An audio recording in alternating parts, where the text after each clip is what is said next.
తెలుగు శ్రోతలందరికీ నమస్కారం అండి. మన అలనాటి కథలు ఎవర్ గ్రీన్ స్టోరీస్ ఛానల్కి మీ అందరికీ స్వాగతం. శ్రీమతి ఎద్దనపూడి సులోచనారాణి గారు రాసిన మీనా అనే నవల ఈరోజు నుండి వినేద్దామండి. ఈ నవల కథ చాలామందికి తెలిసే ఉంటుంది, సినిమాగా కూడా తీశారు. కానీ మన ఛానల్లో కూడా ఇది ఉండాలి, ఇది ఒక గొప్ప నవల, ఆవిడ రాసిన వాటిలో ఒక గొప్ప నవల కాబట్టి అందరికీ తెలిసిన నవలైనా కూడా మళ్ళీ నేను చదివి వినిపిస్తున్నానండి. ఇష్టమైన వాళ్ళు, నచ్చిన వాళ్ళు మళ్ళీ వినండి. ఇక ఆలస్యం చేయకుండా మనం కథలోకి వెళ్ళిపోదామండి. వీడియో చూసిన వెంటనే లైక్ చేసి షేర్ చేసి తప్పకుండా సబ్స్క్రైబ్ చేసుకోండి. మన ఛానల్ని బెల్ ఐకాన్ యాక్టివేట్ చేసుకోండి.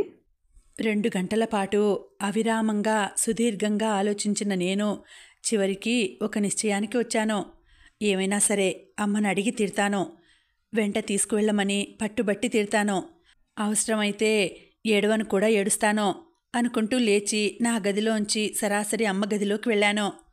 గదిలో అమ్మ మెత్తటి తోలు పెట్టే మంచం మీద పెట్టి దానిలో బట్టలు సర్దుకుంటోంది. ఆవిడ చుట్టూ రకరకాలైన రంగురంగుల చీరలు ఉన్నాయి. వంట మనిషి తాయారమ్మ అమ్మ పక్కనే నిలబడి ఏ చీరకి సరిపోయే ఆ జాకెట్ అందులో పెట్టి భద్రంగా అమ్మ చేతికి అందిస్తోంది. నేను గదిలోకి అడుగు పెట్టగానే ఇద్దరూ ఒక్కసారి తల తిప్పి నా వైపు చూసి మళ్ళీ వెంటనే వాళ్ళ పనిలో మునిగిపోయారు. మమ్మీ, గుమ్మం దగ్గర నిలబడే పిలిచాను. ఊ చెప్పు. నేను సందేహంగా ఆగిపోయాను. నువ్వు నేను అలా మాటలు నమిలివేయవద్దని ఎన్నిసార్లు చెప్పాను నీకు? చెప్పదలుచుకున్నదేదో సూటుగా గబగబా చెప్పేయాలి. మమ్మీ, చెప్పమంటుంటే నేను కూడా నీతో వస్తాను మమ్మీ. ప్రాణమంతా బిగబట్టుకొని ఎలాగో అనేశాను. అమ్మ చేస్తున్న పని ఆపి వెనక్కు తిరిగి క్షణంసేపు నా వైపు సూటిగా రెప్పవాల్చకుండా చూసింది. నేనింతవరకు కూడగట్టుకొని నా వెంట తెచ్చుకున్న ధైర్యం, చొరవ ఆ ఒక్క చూపుతో గాలిలో కలిసిపోయినాయి. ఏమిటి అంది. ఏమంటున్నావు నువ్వు అన్నంత తీక్షణంగా.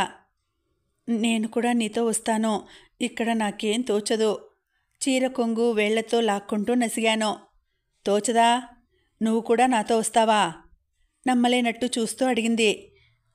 అక్షరాల అవును అన్నట్టు తలూపాను. మమ్మీ కనుబొమ్మలు ముడిపడ్డాయి. 4-5 రోజుల్లో ఢిల్లీ నుంచి సారథి ఇక్కడికి వస్తున్నాడన్న సంగతి నీకు తెలుసా అంది. తెలుసు. తెలిసే అడుగుతున్నావా? మాట్లాడలేదు నేను. నీకు బుద్ధి లేదు?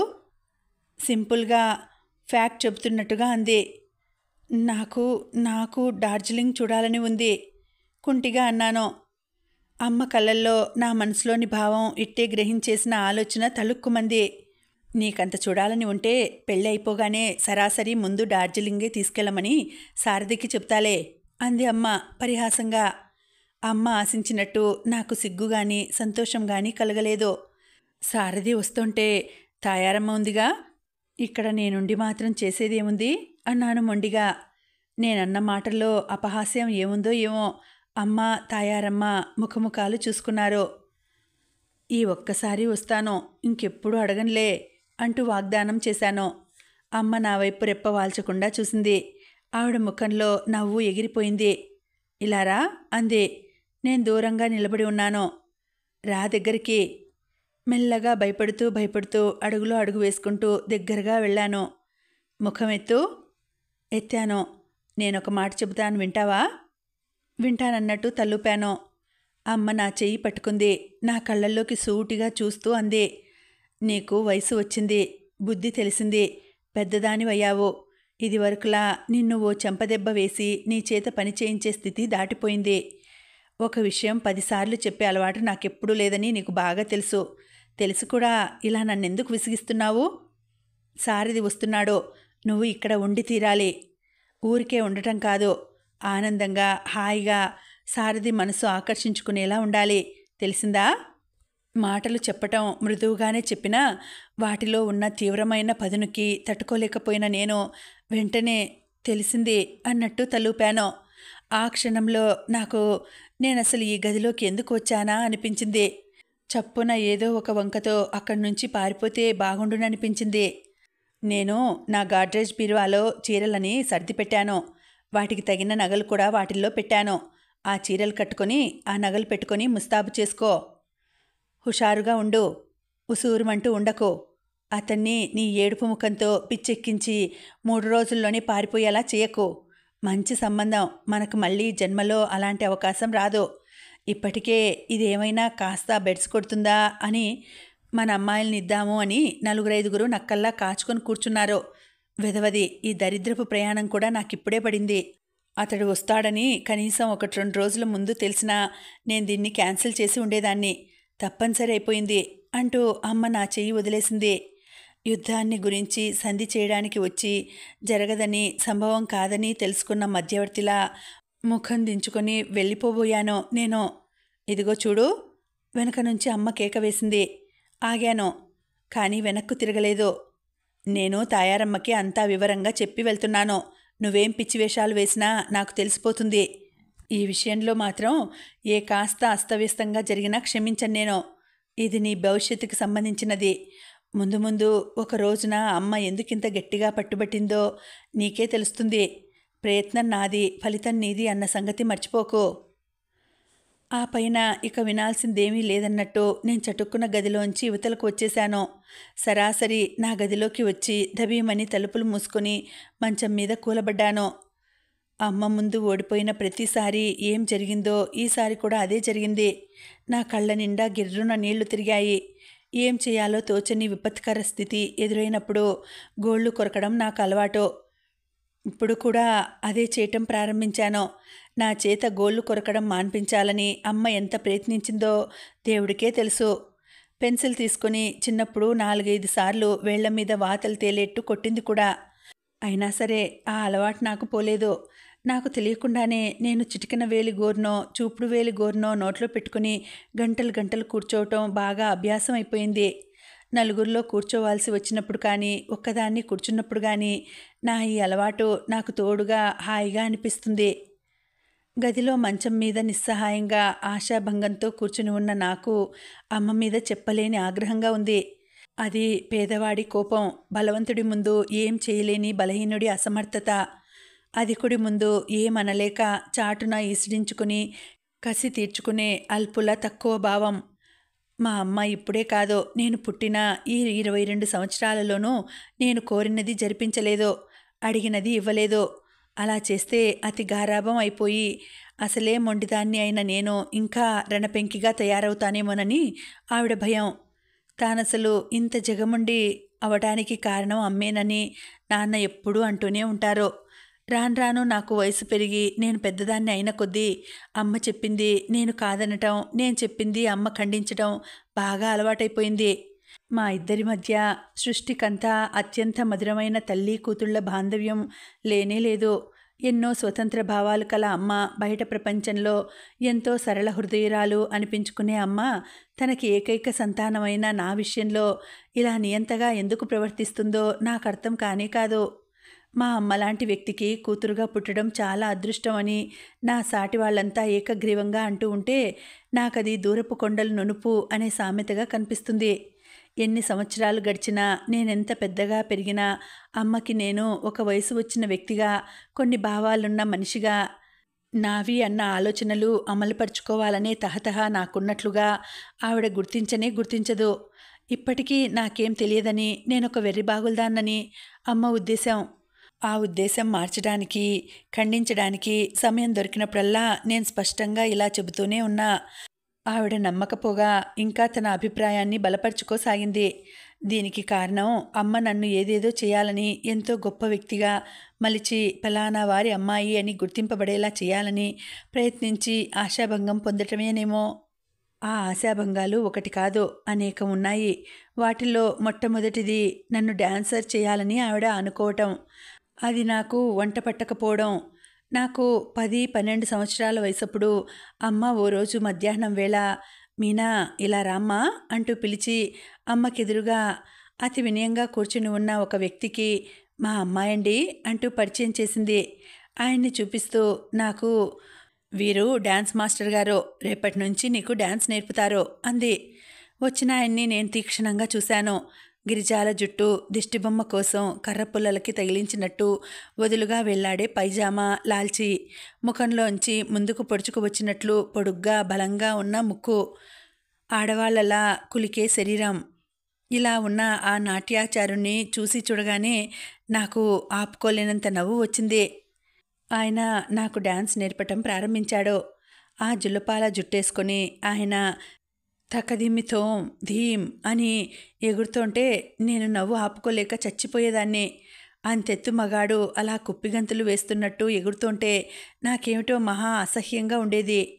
ఆయన నా దగ్గరగా వచ్చి నా 2 చేతులు పట్టుకుని అలా ఇలా అని చూపిస్తుంటే నేను అభినయం మాని ముక్కు మూసుకునేదాన్ని. ఏమిటది అని అడిగితే నేను ముఖం వికృతంగా పెట్టి అబ్బా చెమట కంపు అనేదాన్ని. అది వినగానే మా అమ్మ నా 2 చెవులు గట్టిగా మెలిపెట్టి పెద్దవాళ్ళని అలా అనవచ్చునా, అందులో గురువుగారిని అంటూ పెద్దవాళ్ల ముందు ఎలా ప్రవర్తించాలో గంట లెక్చర్ ఇచ్చింది. నేను నాకిష్టం లేని అమ్మ మాటల్లానే అవి ఆ చెవిలో నుంచి విని ఈ చెవిలోంచి వదిలేశాను. నాట్యాచారుల వారు మొదటి జీతం అందుకుని జేబులో వేసుకోగానే అమ్మకు సవినయంగా 2 చేతులు జోడించి నమస్కరించి సెలవు తీసుకుంటూ, అమ్మా, మీ అమ్మాయికి నాట్యం నేర్పడం నా వల్ల కాదు, ఇంకెవరి వల్లనైనా అవుతుందని కూడా నేను అనుకోను. చిన్నపిల్ల అయినా ఆ పిల్ల కళ్ళల్లో కంపరం, నవ్వులో అసహ్యం చూస్తే అవి మా ప్రాణాలు తినేసి మాకున్న విద్య కూడా అంతరించేలా చేస్తాయమ్మా. కాబట్టి మన్నించండి, సెలవు అని వెళ్ళిపోయాడు. అమ్మకు నా మీద పట్టరానంత కోపం వచ్చింది. ఆ కోపంతో 2 సంవత్సరాలు నన్ను తీసుకువెళ్ళి బోర్డింగ్లో పారేసింది. ఈ బోర్డింగ్ స్కూల్లో జాయిన్ అవ్వడం నాకు ఒక్కసారి పక్షికి పంజరం తలుపులు తెరిచినట్టయింది. అక్కడ టీచర్స్ చాలా మంచివాళ్ళు. క్రమశిక్షణ ఉండేది. మళ్ళీ పిల్లల ఆంతర్యాలు కనిపెట్టి వాటి ద్వారా వాళ్ళ మనస్తత్వాలు మృదువుగా సునిశితంగా మలచడానికి ప్రయత్నించేవారు. నాకైతే ఆజన్మాంతం ఆ స్కూల్లోనే ఉండాలనిపించింది. కానీ అమ్మ నన్ను వదిలిపెట్టి ఉండలేకనో లేక నలుగురు ఉన్న ఒక్క పిల్లని బోర్డింగ్లో పారేసింది. ఈవిడ క్లబ్బులకి షికార్లకి అడ్డు వస్తుందని కాబోలు అని విమర్శించడం ప్రారంభించినందువల్లనో ఇంటికి తీసుకువచ్చేసింది. బోర్డింగ్ నుంచి వచ్చిన తర్వాత ఇంటి జీవితం, అమ్మతో సాన్నిహిత్యం నాకు మరీ దుర్భరంగా అనిపించసాగింది. అమ్మ ముందు నోరెత్తలేని నేను నా అయిష్టతని ఏదో రకంగా వెల్లడిస్తూనే ఉండేదాన్ని. ఉదాహరణకి అమ్మ నన్ను నీట్గా డ్రెస్ చేసుకోమని ఎవరైనా వస్తారని హెచ్చరించిందనుకోండి, నేను డ్రెస్ చేసుకున్నట్టే చేసుకుని దానికి బొట్టో కాటుకో పులిమేదాన్ని. అమ్మ నా తిండి విషయంలో మహా తూకం చూపించేది.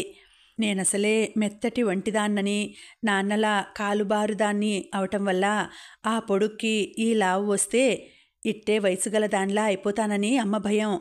ఇంట్లో అమ్మ ఎంత తూకంగా పెట్టినా, ఎంత తేలిక పదార్థాలు ఆకుకూరలు తినిపించినా నేను బయటకు వెళ్ళి ఏ స్నేహితురాలింట్లోనో దోశలు, గారెలు, ఇడ్లీలు సుష్టుగా తిని వచ్చేదాన్ని. ఒక్కొక్కసారి స్వయంగా నాన్నే నన్ను అమ్మకు తెలియకుండా రహస్యంగా హోటల్కి తీసుకెళ్ళి కడుపు నిండా తినిపించేవారు. క్లబ్లో చాలామందికి అమ్మకి అసలు నా అంత కూతురు ఉన్నట్టే తెలియదు. దానికి కారణాలు 2. ఒకటి, ఆవిడ వస్త్రధారణ, శరీరాన్ని క్రమపద్ధతిలో ఉంచుకోవడానికి వ్యాయామం చేసే తీరు. 2ది, నేను ఎప్పుడో తప్ప క్లబ్కు వెళ్ళేదాన్ని కాదు. నా ప్రపంచం చాలా వరకు మా నాన్న చుట్టూ అల్లుకొని ఉండేది. 4 సంవత్సరాల నుంచి అమ్మ లేడీస్ క్లబ్కి ప్రెసిడెంట్గా ఏకగ్రీవంగా ఎన్నికవుతోంది. అంటే కేవలం మిస్సెస్ లింగం గారి పలుకుబడి, అభిమానం కారణం అని అందరికీ తెలుసు. మిస్టర్ లింగం సుప్రీంకోర్టు జడ్జిగా చేసి రిటైర్ అయ్యారు. వాళ్ళకి బిడ్డ పాప లేరు. మిస్సెస్ లింగం, అమ్మ ఇద్దరూ చాలా మంచి స్నేహితులు. వాళ్లను స్నేహితులు అనే కంటే ఒక ప్రాణం 2 శరీరాలను ఆశ్రయించిందేమో అంటే బాగుంటుంది. ఇద్దరూ ఏకజాతి పక్షులు. అభిప్రాయాలు పాలు నీళ్ళలా కలిసిపోయాయి. ఆవిడ మాటంటే అమ్మకు భక్తి శ్రద్ధలు ఎక్కువ. అమ్మ మాటంటే ఆవిడకి ఎక్కడలేని గురి. ఒకరికి ఒకరు సలహా సంప్రదింపులు పాటించందే ఎవరు ఏం చెయ్యరు. అమ్మ క్లబ్కి ప్రెసిడెంట్ అయిన ఈ 4 ఏళ్లలో మెంబర్సు చాలా ప్రదేశాలు చూశారు. ఒక్కోసారి క్లబ్లో ఏదైనా ఫంక్షన్ జరుగుతున్నప్పుడు వాళ్ళందరి మధ్య తిరుగుతూ ఎన్నో విధాలుగా ఎంతో చాకచక్యంతో పనులు పురమాయిస్తూ దగ్గరుండి చేస్తున్నప్పుడు చూస్తే పొట్టిగా సన్నగా పిట్టలా ఉండే ఈ మనిషిలో ఇంత ధీశక్తి ఎక్కడుందా అనిపిస్తుంది. నిజంగా అంతమందిలో ఏకధాటిగా అలా మెప్పు సంపాదించుకోవడం పెద్ద నేర్పే. అలాంటి సమయాల్లో అమ్మని చూస్తుంటే నా గుండెల్లో గర్వం లాంటిది రెపరెపలాడుతుంది. ఇంతమంది మనస్తత్వాలని ఇంత సులభంగా అర్థం చేసుకోగలిగిన అమ్మ ఇంట్లో ఉన్న నన్ను మా నాన్నని ఎందుకు అర్థం చేసుకోలేదు? లేక మేమే ఆవిడని సరిగ్గా అర్థం చేసుకోలేకపోతున్నావా అనిపిస్తుంది అప్పుడప్పుడు. అమ్మ చాలా సమర్థురాలు. నేనెప్పుడూ కాదనను. నా మీద ఆవిడకి ఆపేక్ష లేదని కూడా నేను అనను. కానీ అమ్మ చూపించే ఆపేక్ష కేవలం మాకు బాధ్యతగా కనిపిస్తుంది. మా నాన్న అలా కాదు. ఆయనకి యావత్ ప్రపంచం నేనేనేమో అనిపించే సమయాలు చాలా ఉన్నాయి. నాకు జ్వరం లాంటిది వచ్చి ఏదైనా సుస్థి చేస్తే మా అమ్మ వెంటనే మంచి డాక్టర్ని పిలిపించి నాకు సరైన మందు తెప్పించి అది ఏ వేళకు వేయాలో తయారమ్మకు అప్పగించేది. అంతటితో ఆవిడ బాధ్యత తీరిపోయేది. కానీ నాన్న అలా కాదు. నాకు కాస్త పక్కలు వెచ్చబడగానే తన పనంతా మానుకొని దగ్గరకు వచ్చి కూర్చునేవారు. మాటి మాటికి నా నుదుటిని తాకి చూస్తూ జ్వర తీవ్రత ఎలా ఉందో తెలుసుకునేవారు. క్షణక్షణానికి మీనా, ఏం కావాలమ్మా? గ్లూకోజ్ ఇవ్వనా? హార్లిక్స్ తాగుతావా? ఎలా ఉందిప్పుడు అని అడుగుతూ ఉండేవారు. ఒక్కోసారి జ్వర తీవ్రతకి నేను తట్టుకోలేక అటూ ఇటూ చేపపిల్లలా కొట్టుకుంటూ ఉంటే ఎత్తుకొని భుజాన వేసుకొని రాత్రంతా అటూ ఇటూ తిప్పుతూ మేలుకొని గడిపేవారు. అమ్మో, మా నాన్న లేకపోతే నేనేమైపోయేదాన్ని అనిపించే క్షణాలు నా జీవితంలో లక్షలు కోట్లు ఉన్నాయి. నా బాల్య స్మృతులన్నీ మా నాన్న జ్ఞాపకాలతో జతచేసి బంధింపబడి ఉన్నాయి. మా నాన్న ప్రక్కన లేకుండా నాకొక్కదానికి ప్రత్యేకంగా గుర్తుపెట్టుకోవాల్సిన సంఘటన ఏదీ లేదు. అప్పుడప్పుడు అమ్మ నన్ను నాన్న మరీ గారాబం చేసి పాడు చేస్తున్నారని, నేనెందుకు కొరగాకుండా పోతానని ఆయనతో కలహానికి దిగుతూ ఉండేది. నాకు ఇంటర్లో క్లాస్ వచ్చేలా చేసి నన్ను మెడిసిన్లో చేర్పించి మా అమ్మాయి డాక్టర్ చదువుతోంది అని చెప్పుకోవాలని మా అమ్మ ఎంతగానో సరదా పడింది. నాకసలు కప్పలన్నా వానపాములన్నా చెడ్డ భయం, భరించలేనంత కంపరం. అమ్మకు ఎదురు చెప్పలేని నేను నాన్న దగ్గర చేరి సనుగుడు ప్రారంభించాను. నాన్న నా చేత ఇష్టం లేని పని చేయించడానికి వీల్లేదని పట్టుబట్టారు. ఈ విషయం మీద అమ్మా నాన్న ఘర్షణ పడ్డారు. నేను చివరికి మెడిసిన్లో చేరనే లేదు. 4 సంవత్సరాలకి ఎలాగో అలా కుంటిగుర్రం నడకలా బిఏ అయింది అనిపించాను.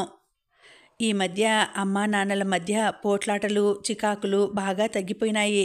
ఆఖరిసారి దాదాపు సంవత్సరం క్రితం ఇద్దరూ చాలా తీవ్రంగా ఘర్షణ పడ్డారు. దానికి కూడా కారణం నేనే.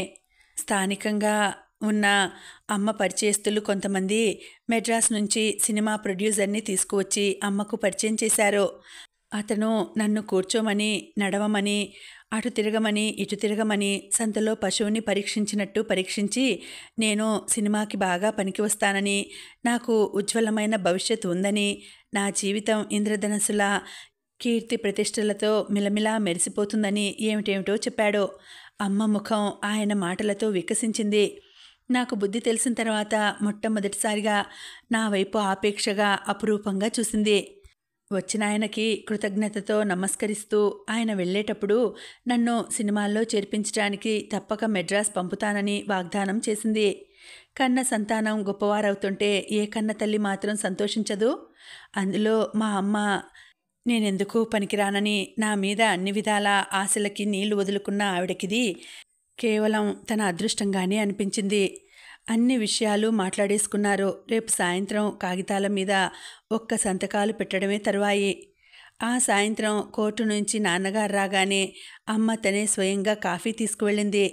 ఆ సమయంలో నేను కూడా అక్కడే ఉన్నాను. అమ్మ మధ్యాహ్నం జరిగిందంతా చెప్పడం ప్రారంభించింది. ఆవిడ ఈ విషయం మొదలు పెట్టగానే నాన్న సగం తాగిన కాఫీ కప్పు క్రింద పెట్టేసి శ్రద్ధగా వినసాగారు. అమ్మ చెప్పటం పూర్తి చేసేసరికి నాన్నగారి ముఖం కందగడ్డలా తయారైంది. ఆయన కళ్ళు అగ్నిగోళాల్లా అయినాయి. నువ్వేమని జవాబిచ్చావు అన్నారు. ఏమంటాను? సిరి రాకుండా ఎవరైనా ముఖాలు అడ్డు పెడతానంటారా? ఉన్న సిరి చాలదా మనకి? డబ్బుకి మితం ఏముంది? ఎందుకు లేదు? ఉన్నదానితో తృప్తిగా సుఖంగా బ్రతకడం నేర్చుకోగలిగితే డబ్బుకి తప్పకుండా మితం ఏర్పడుతుంది. ఇంతకీ మీరేమంటారు? దాన్ని సినిమాల్లో చేర్పించకో. అమ్మ త్రుళ్ళిపడిన దానిలా చూసింది. ఇప్పుడా? అన్ని మాటలు జరిగిపోయిన తర్వాతనా? ఎన్ని మాటలు జరిగిపోయినా ఇంకా కాగితాల మీద సంతకాలు కాలేదుగా. కాకపోతే మాత్రం మాట ఇచ్చేసిన తర్వాత నీ మాట కోసం దాని భవిష్యత్ పాడు చేస్తావా? అసలు నీకు బుద్ధి ఎలా లేకపోయింది? నోట్లో నాలుక లేని వెర్రిమొహందే అది. నీ స్నేహితులు ఆడవాళ్లే నలుగురు వచ్చి కూర్చున్నప్పుడు వాళ్ళ దగ్గరికి రావడానికే వెనక ముందు తారట్లాడుతుంది కదా. అలాంటిది క్షణక్షణం గిరగిరా తిరిగే బంగారు బంతుల మీద నడకలాంటి ఆ జీవితం దానికి ఎలా సరిపడుతుందనుకున్నావు? కన్న తల్లివేనా నువ్వు అన్నారు. అమ్మ కస్సుమని లేచింది. నా కూతురు నా ఇష్టం, అది నా కూతురు కూడా అన్న విషయం మర్చిపోకు అంటూనే ఆయన హఠాత్తుగా 2 చేతులు జోడించాడు. ఎంతో దీనంగా అర్థిస్తున్నట్టుగా అన్నారు. కృష్ణవేణి, మనిద్దరం పెళ్లి చేసుకుని జీవితాలు కలుపుకొని కలిసి జీవించటం మొదలుపెట్టి ఇన్ని సంవత్సరాలైంది. ఇన్ని ఏళ్లలో నేనెప్పుడూ నీ నుంచి ఏదీ కోరలేదు. ఇది మాత్రం అడుగుతున్నాను, నువ్వు దాని జీవితం నాశనం చేయకు అన్నారు. అమ్మ విచిత్రంగా చూస్తూ నిలబడిపోయింది. దానిలా చూసి విలువ ఇచ్చి అంతో ఇంతో ప్రేమను పంచి ఇచ్చే వ్యక్తిని చూసి పెళ్లి చేసేద్దాం. మీనా మంచి గృహిణిగా తప్ప ఇంకెందుకు పనికిరాదు. భగవంతుడు మనకిచ్చిన డబ్బు చాలు, అది ప్రత్యేకంగా సంపాదించుకోవాల్సిన అవసరం లేదు మనకి అన్నారు నాన్న. మీరు మీ పిరికితనమును, నాకు ఒళ్ళు మండుతుంది. మీలా భయం ఉన్నవాళ్ళు జీవితంలో ఏది సంపాదించుకోలేరు కఠినంగా అంది అమ్మ. సంపాదించుకోకపోయినా పర్వాలేదు, ఉన్నది ఊడగొట్టుకోకుండా ఉంటే చాలు. అందలం ఎక్కుదాం అనే ఆశతో ఎగిరి అందక క్రింద పడే కంటే మన 2 కాళ్ళతో మనం నింపాదిగా నడిచి వెళ్ళటం చాలా ఉత్తమం. ఇలాంటి విధవ వేదాంతం చెప్పి మీరు దాన్ని ఎందుకు పనికిరాకుండా చేసేస్తున్నారో రెచ్చిపోతూ అంది అమ్మ. దానికున్న విచక్షణ జ్ఞానంలో 1000వ వంతైనా నీకుంటే నువ్వు దాన్ని సరిగ్గా అర్థం చేసుకోగలిగే దానివి. అమ్మ గయ్యమని లేచింది. ఇద్దరి మధ్య మాట పెరిగింది. నేను మెల్లగా అక్కడి నుంచి జారుకొని బయటకు వచ్చేశాను. నేను బలవంతంగా దాన్ని చేర్పించేస్తే ఏం చేస్తారు మీరు? చివరికి మొండిగా అంది అమ్మ. చూడు ఏం చేస్తానో. ఏం చేస్తారు? రెట్టిస్తున్నట్టుగా అంది. నీకు విడాకులు ఇస్తాను. నాకు విడాకులా? అవును, దాని చేత ఇష్టం లేని పనులు చేయిస్తున్నావని, దాన్ని బాధిస్తున్నావని, నీ నుంచి విడిపోతే తప్ప మా ఇద్దరి జీవితాలకి శాంతి లేదని కేసు పెడతాను. మీనా ఎవరివైపు పలుకుతుందో నీకు తెలుసు. మీరు నన్ను బెదిరిస్తున్నారా? సవ్యంగా చెబితే వినకపోతే ఏదైనా చేస్తాను. నీ ఆశలకి ఆలోచనలకి నా జీవితం ఆహుతి చేశాను, అది చాలు. దాని బ్రతుకు మీద నీ నీడ కూడా పడనివ్వను నేను. నిజం చెప్తున్నాను కృష్ణవేణి, దానికోసం నేనేదైనా చేస్తాను. ఆఖరికి నిన్ను చంపటానికి కానీ నేను చావటానికి కానీ దేనికైనా సిద్ధమే. అమ్మ హఠాత్తుగా ఏడవడం ప్రారంభించింది. నాన్న కంఠం మళ్ళీ అదోలా అయిపోయింది. నీ ఏడుపు నన్నేం కరిగించదు. ఈ ప్రపంచంలో నాకున్నది మీనా ఒక్కతే. దానికి ఎలాంటి హాని జరిగినా నేను భరించలేను దృఢంగా చెప్పారాయన. బయటికి వచ్చేసి గుమ్మం పక్కన పొంచి నిలబడి లోపల నుంచి వినిపిస్తున్న సంభాషణంతా తూచా తప్పకుండా వింటున్న నాకు నాన్నగారి మాటలు వినగానే ఒక్కసారి పరిగెట్టుకు వెళ్ళి ఆయన్ని బలంగా హత్తుకుపోవాలన్నంత ఆనందం వేసింది. ఎప్పుడు చూసినా ప్రధ్యానంగా నిద్రమత్తుగా విసుగ్గా ఉండే నాన్నలో ఇంత ఆవేశం ఉందని నాకింతవరకు తెలియదు. దానికి నేనంటే పడకపోవడానికి మీరే కారణం ఏడుస్తూనే అంది అమ్మ. నువ్వు తల్లిలా ప్రవర్తిస్తే అది నిన్ను కూతురులానే చూస్తుంది అంటూ బయటకు వచ్చేశారు నాన్న. గది బయట గుమ్మం ప్రక్కగా గోడవారగా అనుకొని సంభ్రమాశ్చర్యాలతో నిలబడిపోయిన నన్ను చూడగానే నాన్న తెల్లబోతూ మీనా అన్నారు. ఒక్క నిమిషం ఏం చేయాలో నాకు తోచలేదు. తర్వాత వెంటనే చటుక్కున వంగి ఆయన పాదాలు కళ్ళకద్దుకొని మెరుపులా అక్కడి నుంచి పారిపోయి వచ్చేశాను. ఆ విధంగా నేను సినిమాలో చేరలేదు. లేకపోతే నా మొహం నేను సినిమాల్లో చేరడం ఏమిటి? ఈ సంఘటన జరిగిన తర్వాత అమ్మ నాన్న మరి దేనికి ఘర్షణ పడలేదు. పైనుంచి ఇద్దరూ ఒకరి మాటకి ఇంకొకరు విలువ ఇస్తున్నట్టు, అభిమానం ఉట్టిపడుతున్నట్టు ప్రవర్తించసాగారు. ఇది నటనేనని నాకు తెలుసు. మళ్ళీ ఏమాత్రం గాలి విసిరినా అభిప్రాయ భేదం నివురు తొలగించిన నిప్పులా బయటపడుతుంది. అమ్మ ప్రవర్తనలో హఠాత్తుగా నా పట్ల చాలా మార్పు వచ్చింది. ప్రతిదానికి నా అభిప్రాయం అడుగుతోంది. నాతో ఇంటి విషయంలో కూడా సలహా సంప్రదింపులు ప్రారంభించింది. ప్రతిదానికి నీ ఇష్టం, మీ నాన్న ఇష్టం అంటుండడం వల్ల నా పని ఇరకాటాన పడింది. అలా మెత్తగా మృదువుగా మాట్లాడే వాళ్ళని నిరాశపరచటమేలా? క్రిందటి వేసవిలో ఢిల్లీ నుంచి మిసెస్ లింగం గారి తమ్ముడి కొడుకు సారథి వచ్చాడు. అతను ఫారిన్ వెళ్ళి వచ్చాడు. ప్రస్తుతం ఏదో ప్రైవేట్ సంస్థలో పనిచేస్తున్నాడు. ఆ సంస్థ తరపుననే కొద్ది రోజులకు 4 సంవత్సరాల పాటు ఏదో ట్రైనింగ్ కోసం మళ్ళీ చికాగో వెళ్తాడట. మా అమ్మే, ఆవిడే. ఇంట్లో పిల్లికి పిల్లలు పుట్టినా ఊరంతా చాటింపు వేయాల్సిందే. మిస్సెస్ లింగం తన మేనల్లుడు ఇంకో నెలకి వస్తాడనగానే ముందు నుంచే పబ్లిసిటీ మొదలుపెట్టింది. మావాడు వస్తున్నాడు, వాడికి అది ఇష్టం, ఇది ఇష్టం, వాడికి ఇది చూపించాలి, అది చూపించాలి అంటూ ఇంట్లో ఉన్న క్లబ్కి వెళ్ళినా ఇదే టాపిక్ మాట్లాడేది. అప్పటికే మేమంతా అతన్ని ఫోటో చూసి ఉన్నాం. మా అమ్మ ఎందుకో తెలియదు కానీ ఆ ఫోటో అడిగి తీసుకుని నా ఫోటోలున్న ఆల్బంలో భద్రపరిచింది. సారథి రాగానే అతన్ని ఎంగేజ్ చేయడం కోసం మా అమ్మ తను కూడా కొన్ని ప్లాన్లు తయారు చేసి పెట్టుకుంది. సారథి వచ్చాడు. మా అమ్మ కూడా మిస్సెస్ లింగంతో ఏరోడ్రమ్కి వెళ్ళింది. వచ్చిన రోజు సాయంత్రమే మా ఇంటికి వచ్చాడు. 5 గంటలకి అతను మా ఇంటికి వస్తాడనగా మా అమ్మ చేసిన హడావిడి అంతా ఇంతా కాదు. అతనికి గ్రీన్ అంటే చాలా ఇష్టమట అంటూ లేతాకుపచ్చ చీర జాకెట్తో స్వయంగా తనే ముస్తాబు చేసింది. నగలు అలంకరించింది. వంట ఇంట్లోకెళ్ళి తయారమ్మ దగ్గరుండి పలహారాలు సరిగా ఉన్నాయో లేదో చూసింది. ప్రతి చిన్న పనిలోనూ ప్రత్యేకమైన శ్రద్ధ తీసుకుంది. సారథి మిస్సెస్ లింగం వచ్చారు. నాన్నగారు అమ్మ ఎదురు వెళ్ళారు. నేను హాల్లో బొమ్మలా నిలబడి ఉన్నాను. వాళ్ళు లోపలకు వచ్చారు. పరిచయాలు జరిగాయి. అమ్మ, మిస్సెస్ లింగం, సారథికి చెరువు పక్కన అతనికి ఎదురుగా నాన్న, నేను కూర్చున్నాం. అతను కూర్చున్న ఆ 2 గంటల్లో ప్రపంచంలో ఉన్న ప్రతి విషయం మీద సంభాషణ జరిగింది. అన్ని విషయాలు అనర్గళంగా మాట్లాడి అన్నింటిలోనూ తనకి ప్రవేశం ఉందని నిరూపించుకున్నాడు.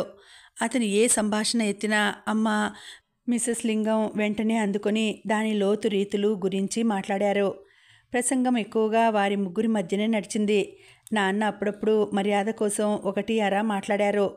నాకేమో కూర్చుని నడుము నొప్పి పుడుతోంది. నాకు వాళ్ళ సంభాషణ చిరాగ్గా ఉంది. పరధ్యానంగా నా ఆలోచనలలోకి జారిపోయిన నేను అలవాటు చొప్పున ఎడం చెయ్యి చిటికెన వేలు నోట్లో పెట్టుకొని కొరకసాగాను. అలా ఎంతసేపటి నుంచి కొరుకుతున్నానో నాకు గుర్తులేదు. మధ్యలో అమ్మ ఒకమారు అందరికీ ఐస్ క్రీం కప్పులు అందిస్తూ నా దగ్గరికి వచ్చినప్పుడు నా వైపు, నా వేలి వైపు ఉరిమి చూసింది. నేను చటుక్కున తీసేశాను. వీళ్ళు ఎప్పుడు వెళ్ళిపోతారా భగవంతుడా అనుకుంటూ క్షణాలు లెక్క పెడుతూ గదిలో గుమ్మాలని, వాటికున్న పరదాలని, కుర్చీలని, క్రింద పరిచి ఉన్న కార్పెట్ని మార్చి చూస్తూ అన్నాను. ప్రతిరోజు మనిషి నిత్య జీవితంలో ఇలా ఇష్టం లేని పనులు తప్పనిసరిగా చేస్తూ చిన్న నరకాలని ఎన్ని అనుభవిస్తారో కదా. సారథి లేచి వెళ్ళేటప్పుడు టైం చూసుకున్నాడు. వెంటనే కనుబొమ్మలెత్తి ఆశ్చర్యంగా, అరే చాలా టైం అయిందే, గంటలు నిమిషాల్లాగా గడిచిపోయినాయి అన్నాడు. అమ్మ సుతారంగా తన అందమైన నవ్వు నవ్వింది. అతను అమ్మవైపు గౌరవాభిమానాలతో చూశాడు. వెళ్ళేటప్పుడు నాతో కూడా చెప్పాడు. కానీ అందులో ప్రత్యేకత ఏమీ లేదు. కృష్ణవేణమ్మ గారి కూతుర్ని కాబట్టి చెప్పాలనుకుని చెప్పినట్టుంది. కానీ క్షణంలో సగంసేపు నా వైపు చూసిన ఆ చూపుల్లో ఒక విధమైన ఆకలి ఉన్నట్టు నేను పసిగట్టాను. స్త్రీ ఇతని ముందు స్త్రీ కాదు, ఓ జిలేబీ ముక్కలానో మైసూర్ పాక్లానో కనిపిస్తుంది. ఆ చూపు తన మీద పడగానే ప్రతి ఆడదాని ఒళ్ళు జల్లుమంటుంది. ఆడపిల్లని తినుబండారంగా భావించి అందితే అమాంతం కొరుక్కు తినేయాలనే మనస్తత్వం, ఆశ, ఆకలి గల మనిషిలా ఉన్నాడతను. మొత్తానికి అమ్మకి సారథి చాలా నచ్చాడు. అతను వెళ్ళిపోయిన తర్వాత అమ్మ అతని ఫోటోని వివిధ కోణాల్లో పరిశీలిస్తూ మనిషిలో టీవీ, దర్పం ఉన్నాయి, రాజసం ఉట్టిపడుతోంది అని వర్ణించసాగింది. నాకేమో అతను అస్సలు నచ్చలేదు. మెళ్ళో టై, జబ్బలకి బిగువుగా అంటిపెట్టుకుని ఉన్న టెర్లిన్ షర్ట్, పక్క పాపిడితో జాగ్రత్తగా దువ్వుకున్నట్టు జుట్టు, వెనక బట్టతల ఉందేమోనని అనుమానం. వీటన్నింటినీ చూస్తే అతను తన విషయాలలో చాలా శ్రద్ధ తీసుకుంటాడని అనిపించింది. ఆ నవ్వు మరీనూ. అతని ముఖంలో నవ్వు గోడకి మేకు కొట్టి తగిలించినట్టు ఉంటుందే తప్ప సహజంగా ఉండనే ఉండదు. పై పెదవిని బిగబట్టి క్రింది పెదవిని కుడివైపుకు సాగలాగుతాడు. పూర్తిగా నవ్వేస్తే ఆయన సొమ్ము ఏం పోతుందో మరి. కళ్ళు మాత్రం ఎదుటి వాళ్ళ మీద పడగానే అదేదో లోతులు కొలిచే ప్రయత్నంలా ఉన్నాయి. మనిషిని చూడగానే వారి మనస్తత్వాలు కనిపెట్టేయగల నేర్పున్నట్టుంది. సారథి ఉన్న వారం రోజులు ఇట్టే గడిచిపోయినాయి. అమ్మ సూచన మీద మిసెస్ లింగం బలవంతం చేయగా అతను మరో వారం సెలవు పొడిగించాడు. అతను ఉన్నన్ని రోజులు మేము అతన్ని నీడలా అంటిపెట్టుకునే తిరిగాం. అతని కోసం మా అమ్మ ఆ 15 రోజుల్లోనూ చాలా డబ్బు ఖర్చు పెట్టింది. సారథితో నాకు వివాహం ఖాయమవబోతోంది అన్న వార్త ఎవరి నోటి నుంచి ఎలా వెలువడిందో గాని ఇట్టే ప్రచారంలోకి వచ్చేసింది. ఎవరి నోటి నుంచి విన్నా ఇదే. క్లబ్కి వెళ్ళినా, బజార్లో ఎవరు కలిసినా, మేం ఎవరింటికి వెళ్ళినా, ఎవరైనా మా ఇంటికి వచ్చినా అందరూ నాకు అభినందనలు తెలపటం ప్రారంభించారు. నీ అంత అదృష్టవంతురాలు లేదని పొగడసాగారు. ఇదంతా నీ అదృష్టం అనే కంటే మీ అమ్మ ప్రయోజకత్వమని ద్వంద్వార్థం వచ్చేట్టు కొంతమంది మాట్లాడారు. సారథి వెళ్ళిపోయే రోజు వచ్చింది. మా అమ్మ ఆర్భాటంగా విందుకు ఏర్పాటు చేసింది. ఆ రోజు నన్ను షోకేస్లో పెట్టే బొమ్మలా అలంకరించింది. ఆ రాత్రి భోజనాలు అయిన తర్వాత అందరం కూర్చున్నప్పుడు సారథి నన్ను వివాహం చేసుకోవడానికి సుముఖంగా ఉన్నట్టు మాటల ద్వారా వ్యక్తపరిచాడు. అమ్మ ముఖం 1000 వోల్ట్ల బల్బులా వెలిగిపోయింది. అతను వెళ్లే ముందు నా దగ్గరకు వచ్చాడు. నా చీర బాగుంది అని మెచ్చుకున్నాడు. నా నగలు అలంకరించుకునే విధం కొత్తగా ఉందని ప్రశంసించాడు. ఇదంతా అమ్మ ప్రతిభే, నాకేం రాదు అన్నాను అతన్ని క్రీగంట కనిపెడుతూ. అచ్చు నేను అనుకున్నట్టే అయింది. అతని కళ్ళు అప్రయత్నంగా ప్రశంసాపూర్వకంగా అమ్మ వైపు తిరిగినాయి. వాటిల్లో అభిమానం తొణికిసలాడింది. సారథి అమ్మ దగ్గర అరగంట నిలబడి సెలవు తీసుకోవటం నేను గమనించకపోలేదు. వాళ్ళు వెళ్ళిపోగానే అమ్మ అమాంతం నా దగ్గరకు వచ్చి గట్టిగా గుచ్చి నన్ను గుండెలకు హత్తుకుంది. ఎంతో ఆనందంగా, నువ్వు చాలా అదృష్టవంతురాలివే మీనా, నువ్వు కాదు నేను, అలాంటి అల్లుడు దొరకాలంటే ఎంత భాగ్యం చేసుకుని పుట్టాలి అంది అమ్మ. చివరి మాటలకి నేను ముఖం ముడుచుకోవడం అంత ఆనందంలో ఉన్న ఆవిడ గుర్తించనే లేదు. అతను అడుగు పెట్టగానే ఈ ఇంటికే కొత్త కళ వచ్చింది అంది అమ్మ. నాకది నచ్చలేదు. అమ్మ లోపలికి వెళ్ళిపోయింది.